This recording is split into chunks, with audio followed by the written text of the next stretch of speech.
Di tengah riuhnya Jakarta yang penuh ketegangan, aku menerima kabar yang mengguncang dunia. Sebidang tanah warisan keluargaku disegel paksa oleh sebuah ormas yang tak kukenal, meninggalkan tanda tanya besar di benakku. Siapa sebenarnya yang menggerakkan dalang di balik pengkhianatan ini? Dan seberapa jauh aku harus bertarung untuk merebut kembali hak yang seharusnya menjadi milikku? Namaku Dito, prajurit TNI aktif. Hidupku selama ini berkutat pada disiplin, tugas, dan loyalitas pada negara. Tapi tidak ada pelatihan militer sekeras apapun yang bisa menyiapkan hatiku untuk kabar yang kuterima hari itu. Aku sedang dalam tugas, rutin di sebuah daerah perbatasan. Udara kering menyapu debu ke segala arah, dan matahari menggantung muram di langit. Hari itu terasa biasa saja sampai ponsel dinasku bergetar pelan, menampilkan nama yang membuat jantungku tercekat. Ibu. Aku segera menjauh dari pos jaga, mencari tempat tenang di balik barak tua yang berdiri miring. Kuangkat telepon. Assalamualaikum. Bu, kataku dengan suara rendah. Waalaikumsalam. Nak. Hening sejenak. Lalu suara ibuku pecah, seperti remuk oleh sesuatu yang berat. Tanah kita disegel orang, Dit. Katanya dari ormas Grip. Ada seng dan papan peringatan dipaku di pohon. Mangga itu, mereka bilang tanah kita bukan punya kita lagi. Dunia seolah berhenti berputar. Gak mungkin, Bu. Itu tanah kakek. Dulu diwariskan ke bapak, terus ke ibu dan aku. Ada surat-suratnya, kan? Tanyaku, berusaha tetap tenang meski detak jantungku melonjak liar. Iya, masih ada. Tapi mereka bilang surat itu palsu. Katanya ada pengambil alihan aset. Warga juga nggak berani banyak bicara. Ada yang diancam. Ibu takut. Nak. Kupeluk ponsel itu seperti mencoba mendekap ibu dari ribuan kilometer. Di sela desah napasnya yang gemetar. Aku merasa kecil. Sangat kecil. Tanah itu bukan sekadar sepetak lahan. Itu tempat aku dilahirkan, tempat bapakku dimakamkan, tempat kenangan masa kecilku terkubur di bawah akar pohon kelapa dan mangga. Aku pulang, Bu. Sekarang juga. Perjalanan pulang memakan waktu 1 hari lebih. Aku mengurus izin kepada komandan dengan berat hati, tapi ia memahami situasi. Ia mengenalku bukan hanya sebagai prajurit, tapi juga sebagai anak kampung yang memikul warisan keluarga dengan bangga. Aku naik pesawat militer, lalu lanjut jalur darat. Sepanjang jalan, pikiranku hanya dipenuhi pertanyaan-pertanyaan tanpa jawaban. Apa itu Grip? Kenapa sekarang? Kenapa tanah kami? Begitu roda kendaraan berhenti, di mulut gang sempit tempat aku tumbuh, aku melihatnya, perubahan yang menyakitkan. Dulu jalan ini penuh tawa anak-anak, bau gorengan dari warung Makrini, dan suara radio bapak-bapak yang adu argumen soal politik. Sekarang, sunyi, mencekam. Seng tinggi memagari tanah kami, seperti penjara. Di papan seng, huruf-huruf merah mencolok, memantul cahaya sore. Tanah ini dalam pengawasan ormas Grip. Dilarang masuk, sengketa tanah dalam proses. Aku menelan amarah yang menggelegak dalam dada.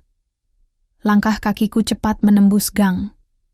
Ibu sedang duduk di kursi rotan di teras, matanya sembab. Wajahnya menua bertahun-tahun hanya dalam beberapa hari. Ia berdiri begitu melihatku dan memelukku erat, seolah tubuhku bisa membendung semua ketakutan yang ia rasakan. Maaf, Bu. Aku telat datang, bisiku. Ia menggeleng pelan. Kamu nggak salah, Nak. Kamu pulang, itu yang penting. Malam itu aku tidak bisa tidur. Kuamati tanah itu dari balik jendela, gelap dan bisu. Tanah itu dulunya penuh kehidupan. Suara ayam berkokok, anak-anak berlarian, aroma kayu bakar dari dapur nenek.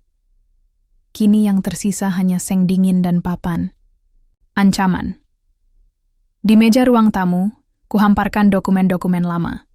Sertifikat hak milik atas nama almarhum ayahku, surat waris, dan dokumen pembayaran pajak. Semua lengkap. Lalu, bagaimana bisa mereka menyegel? Besoknya aku pergi ke kelurahan. Kepala kelurahan tampak gugup saat melihatku datang mengenakan seragam. Kami hanya mengikuti perintah dari atas, Pak Dito. Katanya tanah itu masuk program penataan kawasan, ujarnya sambil menghindari tatapan. Program siapa? Atas dasar apa? Mana suratnya? Tanyaku tajam. Ia tak bisa menjawab. Beberapa stafnya berbisik-bisik. Satu orang memberiku isyarat untuk menemuinya di luar. Seorang pemuda kurus, staf, junior mungkin. Ia menunduk saat berbicara. Ada nama yang selalu disebut dalam proses penyegelan ini, Fajar Nugroho. Degont nama itu menghantamku seperti palu godam. Fajar Nugroho, sahabat masa kecilku. Anak yang dulu tidur di rumah kami saat ayahnya lembur. Anak yang kubelain waktu dipalak. Senior sekolah. Anak yang dulu bilang, kalau besar nanti kita bangun rumah bareng di tanah ini. Iya toh, kenapa namanya ada di balik semua ini? Aku pulang dengan langkah berat. Sore harinya, dari balik tirai rumah, aku melihat kerumunan kecil di depan tanah kami. 3 orang pria mengenakan jaket hitam dengan emblem grip di dada berdiri sambil menunjuk-nunjuk ke arah rumah. Salah satunya menoleh ke arahku. Aku mengenali mata itu. Dingin, penuh jarak. Itu Fajar. Ia berdiri tegak, tanpa ekspresi, seolah-olah semua sejarah masa kecil kami tak pernah ada. Aku keluar dari rumah dan berjalan mendekat. Ia tidak bergerak. Anggotanya bersiap seolah akan terjadi keributan, tapi aku hanya berdiri di depannya. Jarak kami hanya 0,5 meter. Fajar, ucapku pelan, datar. Ia menyipitkan mata. Senyuman tipis muncul, penuh ironi. Lama nggak ketemu toh. Sekarang kamu yang segel tanah ini, bukan aku. Organisasi. Kami hanya menjalankan kebijakan. Aku mendengus. Kamu tahu tanah ini milik siapa? Kamu besar di sini. Kamu makan dari dapur, rumah ini. Jangan pura-pura lupa. Ia mendekat. Suaranya pelan, nyaris berbisik. Zaman berubah, Dit. Apa yang dulu milik kita, belum tentu jadi milik kita selamanya. Kata-katanya seperti pisau yang menusuk lambat ke dalam dada. Ia menepuk pundakku, lalu berbalik. Pria-pria di belakangnya mengikuti, dan mereka pergi, meninggalkan aku di ambang kemarahan dan kekecewaan yang tak tertahankan. Malam itu, aku duduk di tanah depan rumah. Kurasakan tanah itu, kering dan keras. Tapi di sanalah ayahku dulu menggali lubang untuk tanam pepaya, tempat aku belajar menanam kehidupan. Aku bersumpah, aku akan ambil kembali tanah ini. Bukan karena nilai rupiah, tapi karena ini adalah darah, air mata, dan jiwa keluargaku. Dan karena di balik seng itu, ada pengkhianatan yang harus kusingkap. Pagi di Jakarta biasanya penuh hiruk-pikuk. Klakson, suara pedagang keliling, ibu-ibu, bercakap dari pagar ke pagar. Tapi pagi ini sunyi, terlalu sunyi. Seolah kota ini tahu bahwa ada sesuatu yang rusak di dalam diriku, dan ikut bungkam bersama luka yang belum kering. Aku duduk di teras rumah, secangkir kopi hitam di tangan kanan, dan bekas sertifikat tanah di tangan kiri. Ibuku masih di dapur, mencoba memasak seperti biasa, meski dari cara ia mengetuk panci dan mengaduk sayur, aku tahu hatinya tidak tenang. Seng itu masih berdiri, menantang, membelah batas antara masa lalu dan kenyataan pahit hari ini. Waktu kecil, aku sering main bola di lahan itu, bersama Fajar dan anak-anak kampung lainnya. Kami bangun gawang dari sandal jepit, dan ketika bola masuk selokan, kami rebutan siapa yang harus nyebur. Sekarang, anak-anak tidak lagi terlihat. Orang-orang memilih diam, bahkan menutup pintu ketika aku melintas. Aku tahu perasaan itu, ketakutan. Pukul 9 aku berjalan keluar geng. Beberapa warga menoleh cepat, lalu pura-pura sibuk. Tapi satu orang menghampiriku, Pak Jaya, tetangga lama. Lelaki tua berpeci itu menggenggam tanganku erat. Maaf ya toh, kami nggak bisa bantu banyak. Mereka bawa orang banyak waktu pasang. Seng itu, ada yang bawa senjata tajam, ada yang marah-marah. Warga takut. Aku menepuk bahunya. Saya ngerti, Pak. Saya juga nggak akan tinggal diam. Ia mengangguk lirih, lalu beranjak pergi. Aku terus menyusuri gang menuju sebuah rumah kecil di ujung lorong. Di sana tinggal Bu Nina, mantan ketua RT yang dulu sangat vokal soal hak tanah warga.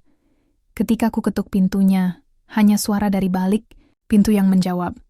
Siapa? Ini Dito, Bu. Anak Bu Warti. Pintu terbuka sedikit.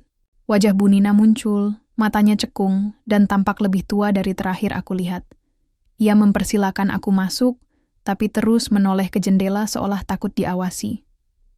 Aku tahu kamu datang buat tanah itu, tapi kamu harus hati-hati toh. Mereka itu bukan orang sembarangan. Yang kamu lawan bukan cuman ormas. Aku duduk perlahan. Maksudnya, Bu Nina menghela napas panjang. Waktu itu, aku sempat debat sama mereka. Aku tanya mana surat resmi penyitaan. Mereka cuma kasih fotokopi kertas, tanpa kop. Katanya, ini perintah pusat, Bu, bukan urusan Ibu. Aku mau lapor polisi, paginya pagar rumah aku digambarin cat merah. Ada tulisan, jangan ikut campur. Aku takut, toh. Kamu kenal siapa yang mimpin mereka? Ia ragu, lalu menjawab pelan. Fajar. Tapi kayaknya dia nggak jalan sendiri. Ada yang lebih tinggi lagi. Soalnya setiap dia datang, selalu ada mobil plat hitam jagain. Terkadang juga ada orang-orang kantor kelurahan ikut duduk bareng mereka. Jantungku makin tak tenang. Jika benar Fajar bukan pemain utama, maka ada dalang yang lebih besar. Dan jika aparat setempat sudah ikut bermain, maka ini bukan sekadar sengketa, tapi perampokan legal. Siang hari, aku kembali ke rumah. Ibuku sedang menyiram tanaman di depan teras, wajahnya sedikit lebih tenang. Tapi ketika aku cerita tentang pertemuanku dengan Bu Nina, ia mendadak menutup mulut dan menunduk. Ada yang datang kemarin malam, waktu kamu belum pulang, katanya. Siapa? 2 orang pria. Mereka nggak bilang nama. Cuma titip pesan, suruh anakmu jangan ikut campur. Tanah ini bukan urusannya. Aku bangkit berdiri. Dadaku panas. Tapi ibuku menggenggam tanganku. Jangan emosi, nak. Mainkan ini dengan kepala dingin. Jangan sampai kamu dikorbankan. Aku mengangguk. Tapi amarah itu sudah telanjur menyala. Malamnya, aku kembali membuka dokumen. Sertifikat asli, surat warisan, bukti pembayaran pajak. Semuanya legal, tak ada celah. Tapi jika sistem sudah dirusak dari dalam, hukum tak lebih dari selembar kertas. Aku mulai menyusun rencana. Aku harus punya bukti bahwa GRIP bukan organisasi resmi. Aku harus tahu siapa yang memodali mereka. Dan aku harus temui Fajar, secara langsung, bukan sebagai teman lama, tapi sebagai lelaki yang mencuri hak keluarga kami. Kupanggil seorang teman lamaku dari akademi, namanya Bima. Kini ia bekerja di salah satu lembaga intelijen sipil. Kami janjian bertemu diam-diam di sebuah warung kecil malam itu. Bima datang terlambat, tapi wajahnya serius. GRIP bukan organisasi baru, Dit. Tapi di daerah sini, mereka baru aktif beberapa bulan terakhir. Struktur organisasinya nggak jelas, tapi satu hal yang kami tahu, ada aliran dana besar masuk dari rekening tak bernama. Dari mana? Tanyaku tajam, Bima menatapku dalam. Kemungkinan dari jaringan mafia tanah. Tapi kita belum bisa buktikan. Mereka selalu pakai nama orang lain. Dan yang paling menarik, beberapa tanah yang disegel mereka belakangan dijual ke perusahaan properti fiktif. Harga naik berkali-kali lipat, padahal tanahnya belum dialih fungsi. Aku mengepalkan tangan. Mereka menjual tanah rakyat ke investor bodong? Bima mengangguk. Dan mereka butuh kamu diam. Karena kamu bisa membuka semuanya. Aku pulang malam itu dengan tekad yang lebih kokoh. Ini bukan lagi sekadar urusan pribadi. Ini pertarungan melawan jaringan yang menindas rakyat kecil atas nama pembangunan. Namun belum sampai aku menutup pintu, aku melihat kertas kecil terselip di sela pagar. Tulisannya hanya 2 baris. Berhenti sebelum terlambat. Banyak yang bisa kami hancurkan. Termasuk keluargamu. Tanganku bergetar, tapi mataku tak berkedip. Aku tahu permainan ini akan kotor, tapi aku tidak akan mundur. Karena tanah ini bukan cuma sebidang lahan. Ini adalah nyawa dari semua yang telah kami perjuangkan. Dan mereka tidak akan merampasnya. Selama aku masih bernapas. Setelah membaca ancaman yang diselipkan di pagar semalam, aku tidak tidur. Aku duduk di ruang tengah, menatap jendela yang mengarah ke lahan yang telah disegel itu, sembari menggenggam secarik kertas kecil dengan jemari yang dingin tapi penuh tekad. Langit mulai memucat, fajar menjelang, dan aku tahu, aku tidak bisa, hanya menunggu. Aku harus bergerak. Pagi itu, setelah memastikan ibuku dalam keadaan aman di rumah, dan menitip pesan agar tidak membuka pintu untuk orang asing, aku berangkat ke kantor Badan Pertanahan Nasional di kawasan Jakarta Timur. Dokumen warisan tanah yang kusimpan sejak dulu akan jadi senjataku hari ini. Aku ingin melihat data mereka, mencocokkan, memastikan bahwa apa yang kami miliki tercatat resmi, dan bila ada yang berubah, aku ingin tahu siapa yang mengubahnya. Kantor BPN dipenuhi antrean seperti biasa. Orang-orang duduk dengan wajah lelah, membawa map berisi mimpi dan ketidakpastian. Aku menunggu giliran, menahan kesal saat nama tidak kunjung dipanggil meski sudah 1 jam. Pak Dito, silakan ke loket 2. Suara dari pengeras mengalun lirih. Aku bangkit. Di belakang loket kaca, seorang petugas wanita muda menyapaku ramah, tapi langsung tegang saat mendengar permohonanku. Saya ingin cek status tanah milik orang tua saya di Jalan Manggarai, nomor 112. Ada sengketa sepihak, dan saya ingin tahu status terakhirnya di database BPN, kataku sambil menunjukkan berkas asli. Ia membaca cepat. Lalu wajahnya berubah. Maaf, Pak. Sebentar ya. Ia berdiri dan membawa berkas itu ke ruang belakang. Aku menunggu. 10 menit, 20, lalu 30 menit. Rasa curiga mulai tumbuh, seperti jamur yang tak bisa dihentikan. Akhirnya, ia kembali. Tapi ekspresinya lebih kaku dari sebelumnya. Mohon maaf, Pak. Data kepemilikan atas nama Warti binti Sahlan tidak kami temukan di sistem elektronik kami. Mungkin berkasnya belum terinput ke sistem digital. Aku terdiam sejenak. Bagaimana mungkin? Sertifikat asli ini terbit tahun 2005. Seharusnya sudah ada, kan? Ia menunduk. Biasanya, kalau ada sengketa atau permintaan pemblokiran, data bisa dikunci sementara. Tapi saya tidak punya kewenangan untuk buka itu. Bapak harus ajukan permohonan resmi. Bisa jadi jawabannya keluar dalam 15 hari kerja. 15 hari? Ulangku hampir tak percaya. Tanah saya disegel secara ilegal, dan saya harus menunggu 2 minggu hanya untuk tahu apakah kami masih tercatat sebagai pemilik sah. Petugas itu tak mampu menatapku. Maaf, Pak. Aturannya seperti itu. Aku keluar dari kantor itu dengan kepala penuh badai. Mataku menyapu halaman parkir, dan untuk sesaat, aku merasa sedang berada di negeri asing. Semuanya terasa tak logis, seperti adegan mimpi buruk yang terlalu nyata. Siangnya, aku memutuskan mendatangi kantor kelurahan lagi, kali ini tanpa basa-basi. Aku langsung menemui sekretaris lurah yang sebelumnya pernah kulihat berbincang dengan Fajar saat penyegelan terjadi. Pak, saya minta transparansi. Tanah keluarga saya kenapa bisa disegel tanpa pemberitahuan resmi, padahal kami punya surat sah dan belum pernah ada masalah sebelumnya. Ia tampak gugup, tapi mencoba tersenyum. Pak Dito, tenang dulu. Kita bisa bicara baik-baik. Ini semua karena proses dari atas. Ada surat dari pihak ormas, katanya mereka punya hak atas tanah itu. Aku melempar map berisi dokumen di atas mejanya. Mana surat itu? Tunjukkan ke saya. Lihat ini, semua surat lengkap.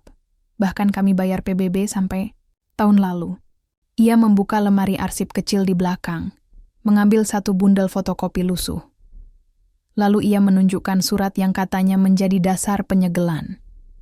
Surat tanpa kop instansi, tanpa nomor registrasi, hanya tanda tangan seorang yang mengaku koordinator GRIP Jakarta Selatan. Ini bukan dokumen resmi. Ini bisa diketik di warnet manapun. Suaraku meninggi. Ia buru-buru menenangkanku. Saya hanya menjalankan prosedur. Kalau Bapak keberatan, silakan ajukan banding ke kecamatan atau bawa ke jalur hukum. Lagi-lagi bola dilempar, seperti sedang bermain dengan tembok yang hanya tahu memantulkan, bukan mendengar. Petang menjelang, aku menyusuri gang menuju rumah dengan kepala berat. Saat melewati salah satu rumah tua dekat tanah kami, kudengar suara kecil memanggil. Dito. Seorang lelaki tua, Pak Rauf, mantan kepala RW yang sudah lama pensiun, melambai padaku. Aku mendekat, dan ia menyuruhku masuk. Rumahnya penuh debu, buku tua, dan bau kamfer menyengat. Aku tahu kamu pasti cari tahu. Kamu prajurit. Kamu anak pejuang. Tapi hati-hati, nak. Aku mengangguk pelan. Saya butuh informasi. Kamu tahu siapa yang urus dokumen palsu ini? Ia mengelus jenggot putihnya. Beberapa tahun lalu, ada program sertifikasi massal, tapi banyak oknum yang manfaatkan celah. Mereka buat salinan palsu, lalu ajukan balik nama lewat jalur bawah tangan. Semua mainnya rapi, pakai orang dalam. Banyak warga nggak sadar tanahnya dijual tanpa pernah mereka lepaskan. Aku menggigit bibir. Apakah Fajar salah satunya? Fajar bukan cuma bagian dari itu. Dia yang menjalankan. Dia kaki tangan investor. Tapi dia juga pakai nama ormas supaya terlihat berwibawa.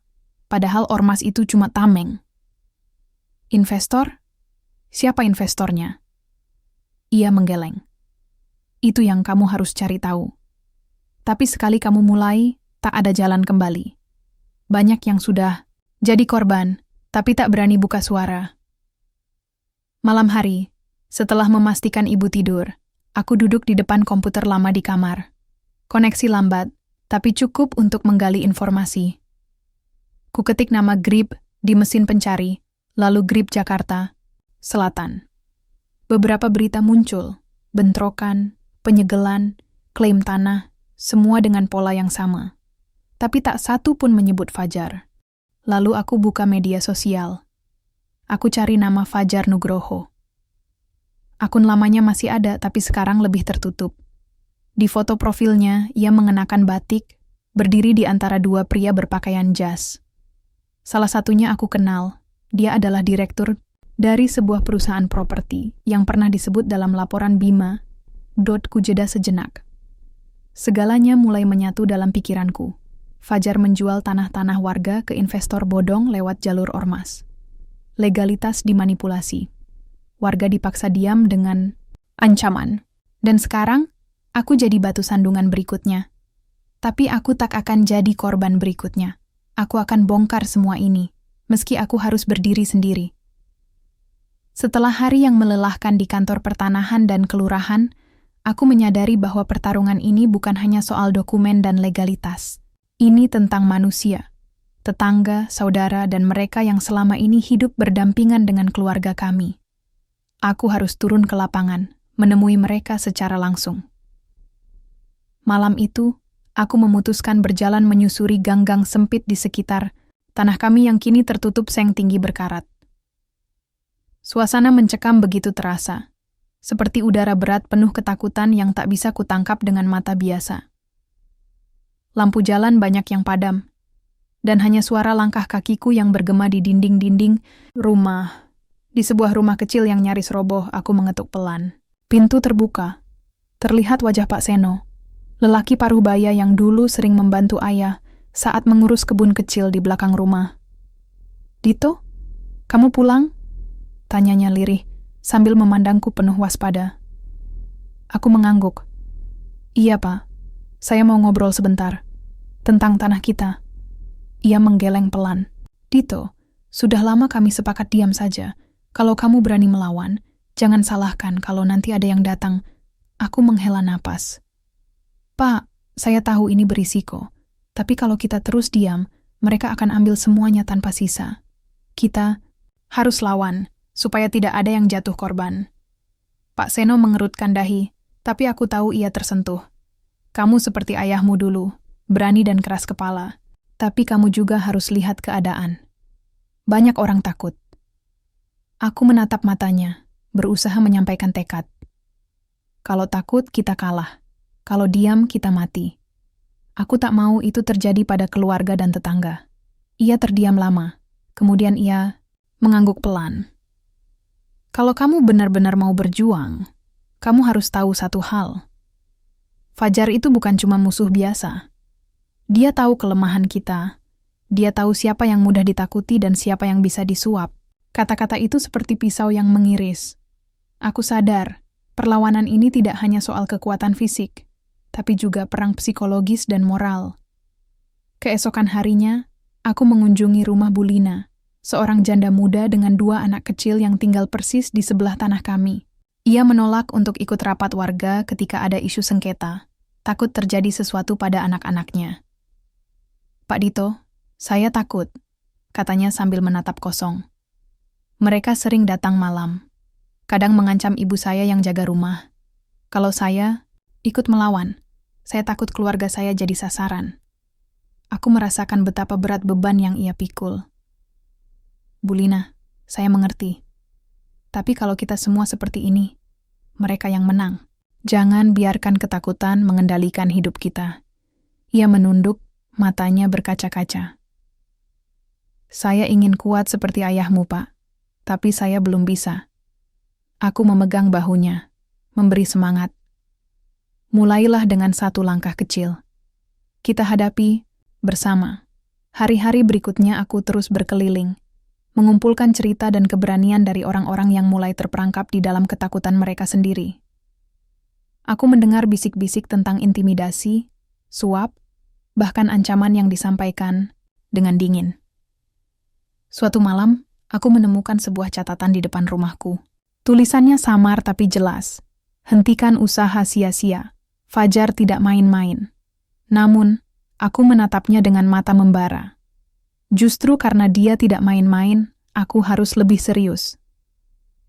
Dalam perjuangan ini, aku juga menyadari bahwa aku tidak bisa mengandalkan siapapun selain diriku sendiri dan beberapa teman yang masih bisa dipercaya.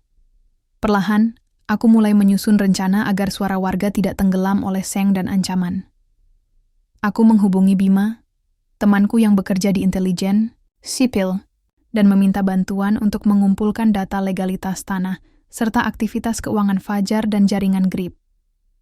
Bima, aku butuh bukti kuat, bukan sekadar cerita, kataku dalam sebuah pertemuan rahasia.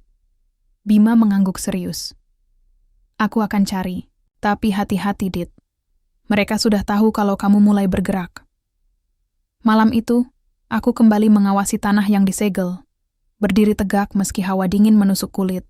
Seng itu bukan hanya batas fisik, tapi juga batas antara keputusasaan dan harapan. Aku berjanji pada diri sendiri dan keluargaku bahwa aku tidak akan membiarkan segalanya berakhir seperti ini. Seng itu akan runtuh, dan keadilan akan menang. Beberapa hari berlalu sejak aku mulai menggali cerita dan ketakutan warga. Suasana semakin panas. Bukan hanya di sekitar tanah yang disegel, tapi juga dalam hatiku. Ada sesuatu yang tak pernah bisa aku lupakan. Fajar. Sahabat masa kecilku itu bukan hanya pemimpin ormas GRIP yang kini menjadi musuh, tapi juga seseorang yang pernah aku percayai sepenuh hati. Ingatan itu terus mengusikku, seperti bayang-bayang, gelap yang menempel tak terlepaskan. Malam itu, aku duduk di ruang kerja yang remang, membuka album foto tua. Foto kami, aku dan Fajar, masih berpelukan di depan rumah saat kami berjanji menjaga tanah keluarga kami bersama. Waktu itu, kami tidak tahu bahwa jalan kami akan berpisah begitu jauh. Kututup album itu dengan berat, lalu menyalakan ponsel. Aku harus bertemu dengannya, meski aku tahu ini berbahaya. Keesokan paginya, aku menyusuri jalan menuju sebuah kafe di sudut kota yang menjadi markas kecil GRIP. Tempat itu terlihat biasa, tapi terasa seperti sarang ular yang siap menyerang kapan saja. Aku masuk dengan hati-hati. Di balik meja kayu, seorang pria dengan tatapan dingin menatapku. Dito, sapanya dingin, tanpa senyum. Itu Fajar. Fajar, jawabku singkat. Kita perlu bicara. Ia mengangguk pelan, lalu mengajak duduk. Apa urusanmu? Aku menarik napas panjang. Tentang tanah keluargaku. Kenapa kalian segel secara sepihak? Aku tahu kamu di balik ini. Fajar tersenyum sinis. Kamu terlalu polos, Dit. Ini bukan soal tanah kamu saja. Ini soal masa depan. GRIP membantu masyarakat agar tanah ini bisa berkembang. Apa maksudmu berkembang? Kau tahu itu tanah? Keluarga, warisan. Kau hancurkan semuanya demi apa? Ia menatapku dingin, tanpa jawaban langsung. Kamu harus paham, Dit. Dunia ini keras. Kadang harus ada pengorbanan. Pengorbanan? Kau korbankan keluargaku, sahabatku sendiri. Suaraku meninggi. Fajar berdiri, menatap lurus ke mataku. Dulu kita sahabat, tapi aku sudah memilih jalanku. Dan kamu? Kamu prajurit, bukan pejuang di dunia nyata ini. Aku merasakan marah yang membara. Aku prajurit untuk membela kebenaran, bukan untuk membiarkan kejahatan menang. Fajar tertawa kecil. Kebenaran itu relatif, Dit. Jangan percaya pada apa yang kamu lihat. Pertemuan itu meninggalkan luka yang dalam. Aku sadar Fajar bukan hanya musuh di luar, tapi juga musuh di dalam hatiku. Hari-hari berikutnya, aku semakin giat mengumpulkan bukti dan dukungan. Aku menghubungi beberapa tokoh masyarakat yang masih percaya padaku.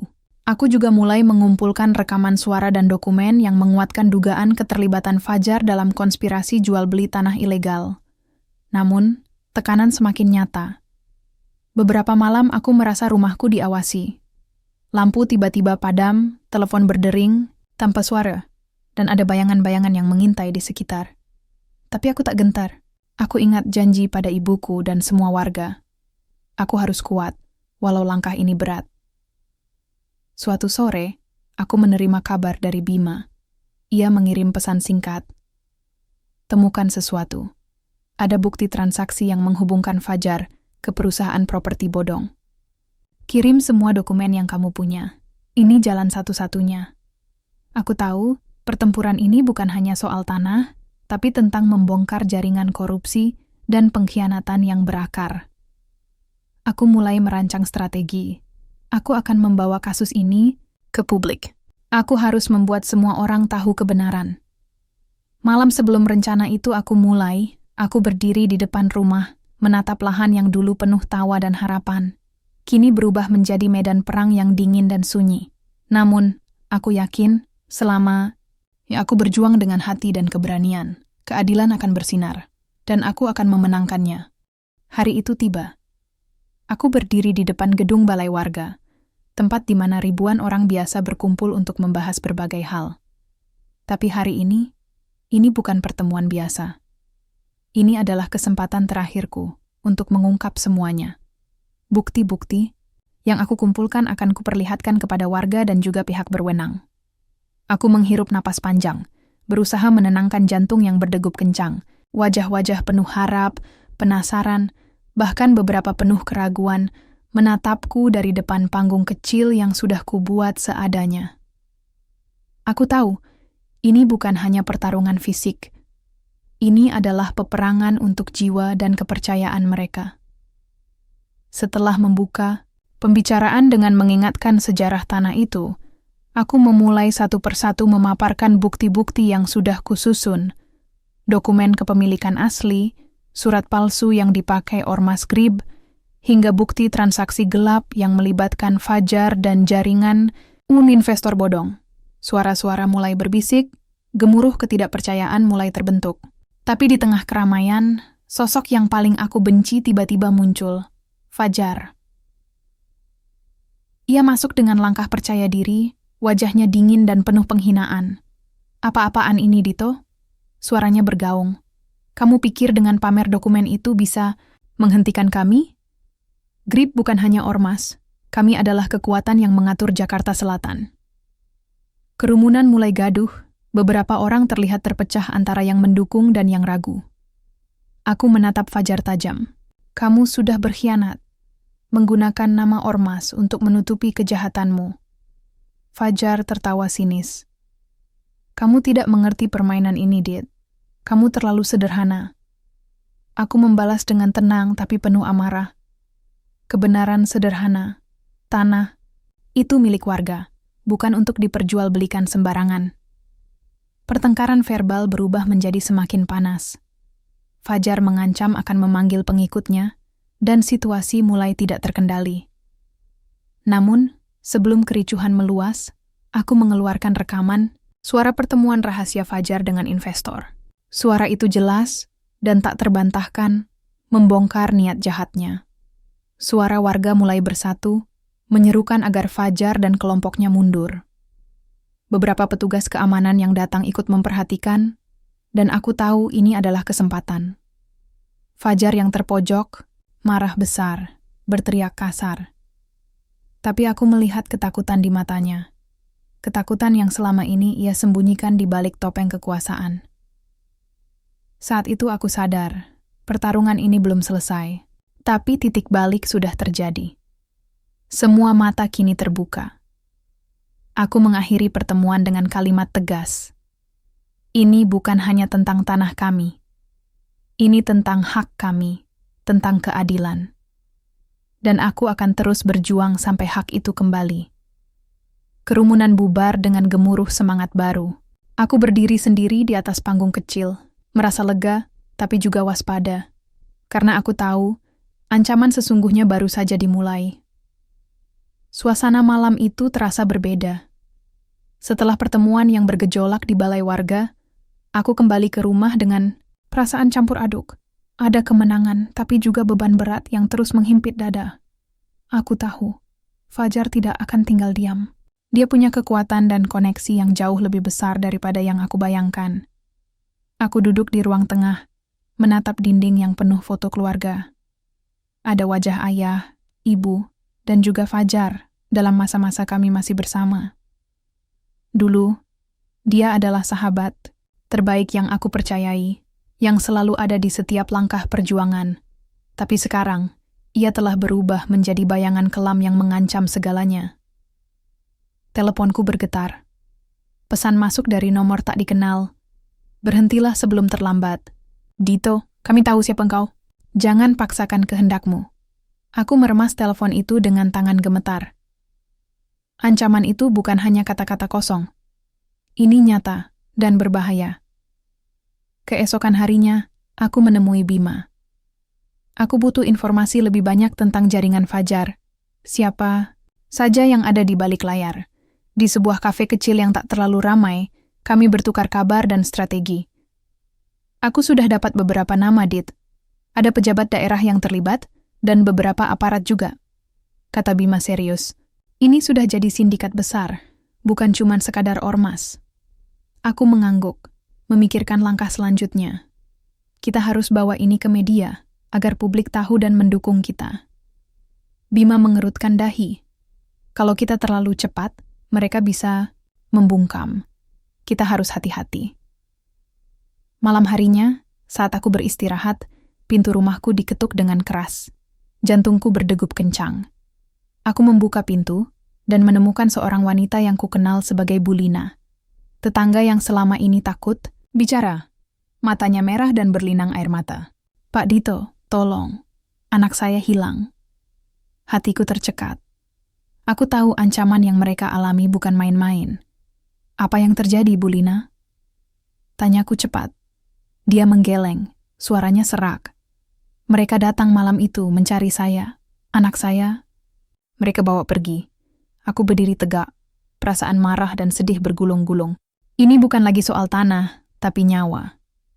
Aku menghubungi beberapa teman dekat untuk mencari anak Bulina. Kami menyusuri lorong gelap dan tempat-tempat sepi, berusaha menemukan petunjuk. Setiap langkah terasa berat dan menakutkan, tapi aku tak boleh menyerah. Di tengah pencarian, aku mendapatkan pesan dari Fajar. Berhenti. Jika tidak, nyawa yang kau sayangi akan menjadi taruhannya. Tangan ini hampir gemetar, tapi aku menahan amarah dan ketakutan. Aku tahu, dia ingin aku menyerah. Tapi aku bertekad lebih kuat dari sebelumnya.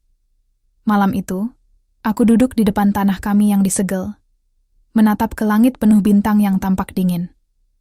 Dalam kesendirian, aku bersumpah, aku akan mengungkap semua kebusukan ini, bukan hanya untuk tanah, tapi untuk semua yang telah mereka sakiti. Aku harus menemukan anak Bulina dan membebaskan semua yang terjebak dalam jaring pengkhianatan ini. Dan aku harus menghadapi Fajar sekali lagi. Aku tidak bisa tidur malam itu. Pikiran tentang anak, Bulina yang hilang dan ancaman dari Fajar terus menghantui. Tubuhku terasa lelah, tetapi jantungku berdegup cepat, seolah menolak berhenti berjuang. Aku tahu, ini bukan lagi tentang sekadar pertarungan hukum atau sosial. Ini soal nyawa yang dipertaruhkan, harga dari kesetiaan dan keberanian. Pagi menjelang, aku sudah berada di lapangan, mengorganisasi beberapa teman yang kukenal sebagai orang-orang jujur dan berani di lingkungan sekitar. Kami membentuk kelompok kecil, membagi tugas mencari tahu keberadaan anak Bulina dan warga lain yang mungkin juga menjadi korban. Kegelisahan dan ketakutan melekat pada setiap langkah, tapi tekad kami jauh lebih kuat. Aku menghubungi Bima lewat pesan singkat, meminta update tentang jaringan Fajar yang mulai kami gali. Jawaban yang kuterima tidak mengejutkan, justru memperkuat kekhawatiranku. Ada lebih dari 10 orang yang terlibat, termasuk pejabat tinggi dan beberapa oknum aparat. Mereka tidak akan menyerah begitu saja. Aku membalas dengan singkat, kami juga menghadapi ancaman langsung. Anak Bu Lina hilang. Ini sudah serius. Bima membalas cepat. Hati-hati, Dit. Fajar tidak main-main. Jika kau ingin menemukan anak itu, kau harus berani masuk ke sarangnya. Siang itu, aku mengunjungi sebuah warung kopi kecil di pinggir kota. Tempat ini sering dipakai sebagai titik kumpul para anggota GRIB. Aku menyusup di antara kerumunan, mencoba mencari informasi tanpa mencolokkan diri. Beberapa orang yang kutanya menatapku dingin, menolak bicara. Tapi aku tak menyerah. Setelah berjam-jam, seorang pemuda dengan wajah letih dan penuh kegelisahan mendekatiku. Suaranya pelan, hampir berbisik. Pak Dito, aku tahu di mana anak Bu Lina. Tapi kau harus janji jangan bawa polisi dulu. Aku mengangguk cepat. Aku janji, apapun yang kau tahu beritahu aku. Ia menghela napas. Ada sebuah gudang di pinggir kota. Mereka menyembunyikan beberapa anak di sana, termasuk anak Bu Lina. Tapi tempat itu dijaga ketat, penuh orang bersenjata. Detak jantungku meningkat. Informasi itu seperti petir di siang bolong. Aku berterima kasih padanya, memberikan sejumlah uang kecil sebagai tanda terima kasih, dan segera bergerak. Malam mulai merayap ketika kami mendekati gudang itu. Kami membawa beberapa peralatan sederhana, lampu senter, dan keberanian seadanya. Semua terasa seperti dalam mimpi buruk yang tak ingin aku jalani. Dito, hati-hati, bisik Bima yang ikut bersama kami. Ini bukan cuma soal tanah atau dokumen. Ini soal hidup dan mati. Aku mengangguk. Aku tak punya pilihan selain maju. Di balik pintu besar yang berkarat, kami melihat beberapa sosok bersenjata berdiri waspada. Aku menahan napas dan memberi isyarat pada teman-teman untuk bersembunyi dan memantau dari jauh. Aku mencoba menghubungi seorang kenalan di kepolisian, memberitahu tentang keberadaan gudang itu, berharap mereka segera datang. Tapi waktunya kritis. Aku tak bisa menunggu terlalu lama. Sementara menunggu, aku mengamati sekeliling. Gudang itu terlihat suram. Bau lembab dan debu memenuhi udara. Suara anak-anak kecil yang tertahan memecah kesunyian, membuat hatiku hancur. Aku merasakan amarah yang membakar seluruh tubuh. Tolong Dito. Suara kecil tiba-tiba memanggil dari balik sebuah pintu kecil di dalam gudang. Aku mengenali suara itu. Anak. Bu Lina. Aku segera mencari cara masuk. Dengan hati-hati, aku mendekati pintu itu dan mencoba membukanya. Terkunci. Aku mencari sesuatu untuk membuka kunci, dan akhirnya berhasil setelah beberapa menit yang terasa seperti selamanya. Saat pintu terbuka, aku melihat wajah-wajah anak yang ketakutan dan letih. Anak Bu Lina menangis dan memelukku erat, seolah menemukan harapan yang hilang. Aku berjanji akan membawa mereka keluar dengan selamat. Namun, suara langkah berat terdengar di luar. Para penjaga menyadari keberadaan kami. Suasana berubah menjadi kaos. Teman-teman yang berada di luar mencoba mengalihkan perhatian, sementara aku mengumpulkan anak-anak itu dan mengarahkannya ke pintu belakang. Kami berlari, berlindung di balik bayang-bayang malam yang pekat. Dalam pelarian yang penuh ketegangan itu, kami nyaris tertangkap beberapa kali. Namun, berkat keberanian dan kerjasama, kami berhasil keluar dari kawasan itu dan menghubungi polisi yang sudah bersiap. Beberapa menit kemudian, suara sirene meraung, menerobos keheningan malam. Polisi bergerak cepat, menangkap para penjaga dan mengamankan anak-anak itu. Aku berdiri di luar gudang, menatap wajah-wajah polos yang baru saja diselamatkan. Ada air mata yang mengalir, bukan hanya dari mereka, tapi juga dari kami semua yang berjuang tanpa henti. Setelah kejadian itu, aku kembali ke rumah dengan perasaan campur aduk. Senang karena anak Bu Lina dan korban lain sudah aman, tapi juga sadar bahwa ini baru permulaan. Fajar belum selesai. Ia masih ada di luar sana, dengan segala tipu daya dan kekuatannya. Aku duduk di kursi, memandangi tanah warisan kami yang kini mulai ramai diperbincangkan media dan publik. Aku tahu, perjuangan ini tidak hanya menyangkut aku dan keluargaku, tapi juga masa depan banyak orang. Dalam hati aku berjanji, apapun yang terjadi, aku akan mengungkap semua kebusukan ini sampai tuntas. Malam itu, sebelum tidur, aku membuka ponsel dan menemukan sebuah pesan baru dari nomor tak dikenal. "Kamu terlalu jauh, Dito. Ini belum berakhir." Aku menatap layar dengan tatapan tajam. Perang ini belum selesai. Tapi aku tidak akan mundur. Aku adalah Dito, prajurit dan pejuang tanah yang tak tergantikan. Dan aku akan memenangkan pertarungan ini. Setelah berhasil menyelamatkan anak-anak dari gudang itu, aku kira badai akan mulai mereda. Tapi nyatanya, masalah justru datang semakin besar. Fajar dan kelompoknya tidak tinggal diam. Mereka berusaha menggoyahkan semangatku dengan segala cara. Dari ancaman langsung hingga serangan psikologis yang membuatku terus waspada setiap saat. Keesokan harinya, rumahku dipenuhi dengan jejak-jejak yang mencurigakan. Pintu belakang sedikit terbuka, ada jejak kaki berlumpur di teras, dan beberapa dokumen yang aku simpan rapi di meja kerja tampak berserakan. Ini bukan peringatan kosong. Ini pesan yang jelas. Mereka tahu aku sedang mengincar mereka. Aku menghubungi Bima, yang kini tidak hanya menjadi sekutu, tapi juga teman paling terpercaya. "Kita harus bergerak cepat, Dit. Mereka mulai menyerang balik, dan ini tidak hanya soal tanah lagi. Ini perang total." "Setuju," jawabku. "Aku akan kumpulkan tim kecil, dan kita mulai bongkar jaringan mereka dari dalam." Dalam beberapa hari berikutnya, aku dan Bima bekerja tanpa henti. Kami menelusuri jejak transaksi yang selama ini disembunyikan, menghubungi orang-orang yang pernah jadi korban penipuan dan intimidasi. Data yang kami kumpulkan mulai membentuk gambaran besar. Sebuah sindikat yang melibatkan pejabat korup, oknum aparat, dan para investor gelap. Namun, semakin dalam kami menggali, semakin berbahaya pula tekanan yang kami hadapi. Suatu malam, saat aku sedang mengantarkan dokumen ke seorang saksi, sebuah motor dengan 2 penunggang mendekat dengan kecepatan tinggi dan menyalakan lampu sorot tepat ke arahku. "Awas!" teriak Bima, tapi terlalu cepat. Motor itu menabrakku hingga aku terjatuh dan kehilangan kesadaran. Ketika aku sadar, aku sudah berada di sebuah ruangan gelap yang asing.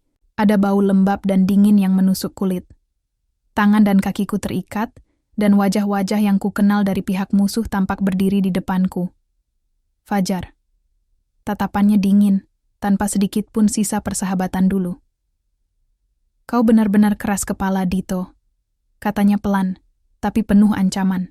"Apa kau pikir kau bisa menghancurkan kami sendirian?" Aku menelan ludah, mencoba tetap tenang meski tubuh ini bergetar. "Ini bukan soal aku atau kau. Ini tentang keadilan dan kebenaran."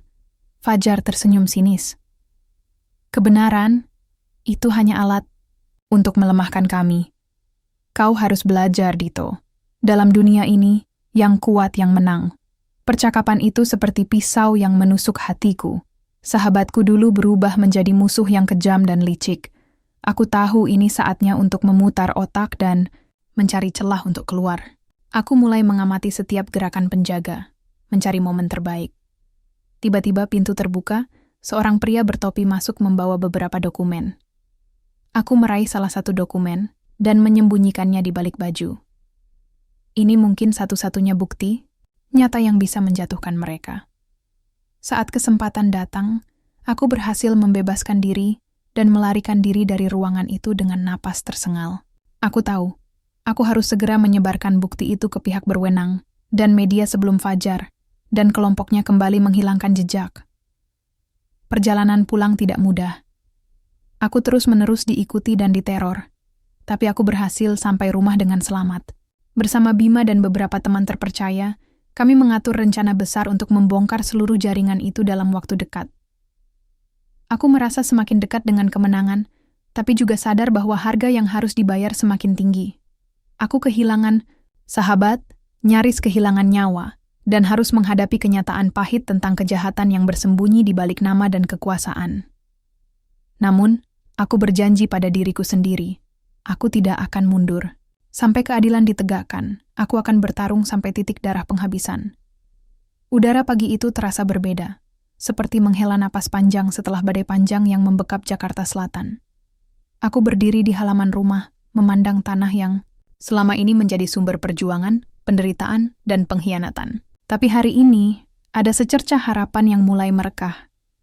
Berbulan-bulan aku bertarung, melewati malam penuh ketakutan dan siang yang dipenuhi ancaman. Aku hampir kehilangan segalanya, termasuk nyawaku. Namun, langkah ini adalah bukti bahwa kebenaran akan menemukan jalannya. Setelah bukti yang aku dapatkan berhasil tersebar luas melalui media dan pengadilan, tekanan besar mulai mengguncang kubu Fajar dan para kroninya. Polisi bertindak cepat, melakukan penangkapan terhadap pejabat dan oknum yang terlibat. Grib yang selama ini menjadi tameng, mereka mulai terpecah dan kehilangan pengaruh. Aku ingat betapa pahitnya menghadapi Fajar dalam konfrontasi terakhir kami sebelum ia ditangkap. Tatapannya penuh kebencian, tapi aku tahu, kebenaran telah mengalahkan kebohongan dan pengkhianatan. Hari ini, aku menghadiri pertemuan warga, yang kali ini bukan tentang protes, tapi tentang harapan. Warga mulai membersihkan tanah warisan kami, menata kembali rumah dan kehidupan yang sempat terganggu. Bulina, yang selama ini menjadi simbol keberanian, berdiri di depan kami. Matanya memancarkan kebahagiaan dan rasa terima kasih yang dalam. Aku tahu perjuangan ini bukan hanya milikku, tapi milik semua yang telah berani berdiri bersama. Aku juga menerima surat dari komandan di markas TNI. Mereka mengapresiasi keberanianku menjaga kehormatan dan hak warga. Tapi yang lebih penting, aku tahu ini adalah awal dari perubahan. Tanah ini bukan hanya sebidang lahan, melainkan simbol perjuangan, keadilan, dan persaudaraan yang tidak akan pernah pudar. Dalam keheningan sore, aku duduk di atas tanah yang kini sudah mulai kembali hidup. Angin sepoi membawa aroma segar, menghapus semua kegelapan yang pernah menyelimuti. Aku tersenyum, menyadari bahwa pertarungan ini mengajarkanku banyak hal, tentang kekuatan, pengorbanan, dan arti sebuah keluarga yang sesungguhnya. Aku adalah Dito, prajurit, pejuang, dan kini penjaga tanah yang tak tergantikan.